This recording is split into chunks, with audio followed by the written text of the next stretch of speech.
25 अगस्त की देर शाम को बालाघाट पहुंचे जिले के प्रभारी मंत्री उदय प्रताप सिंह ने शनिवार को विभिन्न विषयों पर जिले के पत्रकारों से चर्चा की। इस दौरान उन्होंने आगामी कार्य योजनाओं को लेकर भी अपने विचार रखे। सीएम राइज स्कूलों के संबंध में चर्चा के दौरान प्रभारी मंत्री उदय प्रताप सिंह ने कहा कि कई जिलों के सीएम राइज स्कूलों में परिवहन सेवाएं शुरू हो चुकी है। बालाघाट में दिक्कत है, इसके लिए टेंडर प्रक्रिया चल रही है। पहले टेंडर लगाए थे लेकिन उत्साहवर्धक परिणाम नहीं आए। इस व्यवस्था में कुछ परिवर्तन किए गए हैं। सीएम राइज में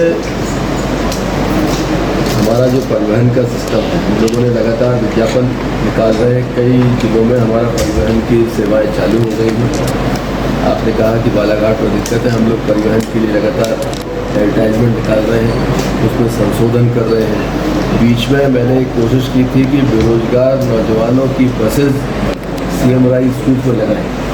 हमने 2 बार टेंडर लगाए लेकिन उसमें बहुत उत्साहवर्धक परिणाम नहीं आए। बच्चे उसके अंदर बहुत उनमें हिस्सेदारी उनकी नहीं है। तो फिर हम लोगों ने एक आंशिक परिवर्तन किया है।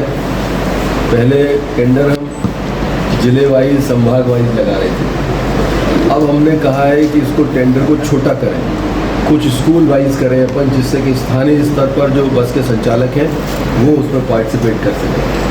बड़े प्लेयर्स आते हैं, फिर वो स्थानीय स्तर पर सबलेट करते हैं और हमारी जो व्यवस्था अगर छोटी होगी तो स्थानीय स्तर पर सीधे लोग उसमें शामिल हो सकते हैं प्रक्रिया में और ज़्यादा बेहतर वो सेवाएँ दे पाएंगे। तो उसमें हम लोग लगातार काम कर रहे हैं। चूँकि अभी 8 महीने इस व्यवस्था को चलते हुए हैं जनवरी से, उसमें भी 3-4 महीने बीच में हमारे पार्लियामेंट के इलेक्शन की मॉडल कोड ऑफ कंडक्ट था, इस कारण से चीज़ों को हम नहीं कर पाए, लेकिन इसमें अब बेहतर करेंगे। सर 3 साल हो गए स्कूल प्रारंभ हुई सीएम राइज, स्वाभाविक रूप से 3 साल है। आप समझ सकते हो कि जब आपका चैनल चालू होता है तो डे 1 से चैनल हर जगह नहीं जाना जाता, उसको भी इस्टेब्लिशमेंट में, प्रमोशन में, लोगों तक पहुँचने में समय लगता है।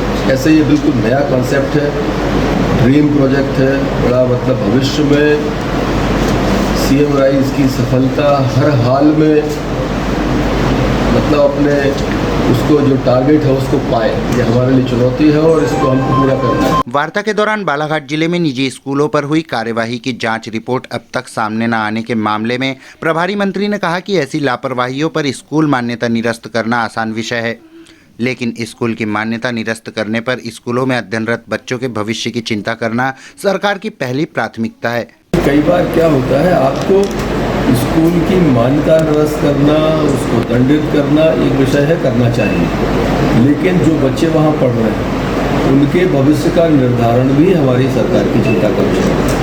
अगर किसी स्कूल में 500 बच्चे पढ़ रहे हैं, उसकी हमने मान्यता निरस्त कर दी, बच्चे कहाँ जाएंगे?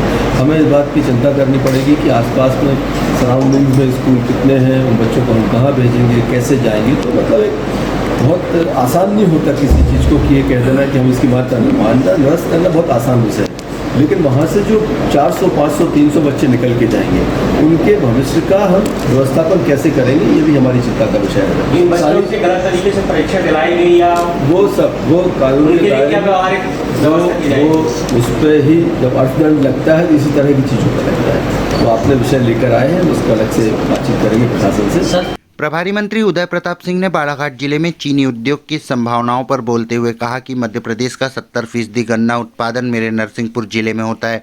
बालाघाट में चीनी उद्योगों की स्थापना के लिए नरसिंहपुर के उद्योगपतियों से बात करेंगे। सरकार अब पीपीपी मोड पर काम कर रही है। बालाघाट में चीनी उद्योग को लेकर पहले प्रयास हुए हैं, लेकिन उनमें सफलता नहीं मिली थी, जिसको लेकर एक बार पुनः प्रयास किए जाएंगे। अभी चूँकि बात निकल के आई है तो मेरा खुद का जिला शुगर केन का बहुत बड़ा जिला है नरसिंहपुर, और मध्य प्रदेश का मुझे लगता है कि 70% गन्ना जो है उसी ज़िले में होता है और वहाँ मल्टीपल इंडस्ट्रीज हैं शक्कर के क्षेत्र में, तो हम उन लोगों से भी बात करेंगे।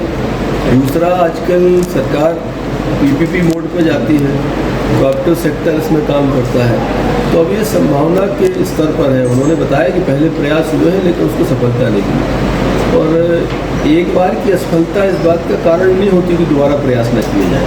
और इससे बात करेंगे और संभावनाएं तो हमेशा जिंदा रहती हैं।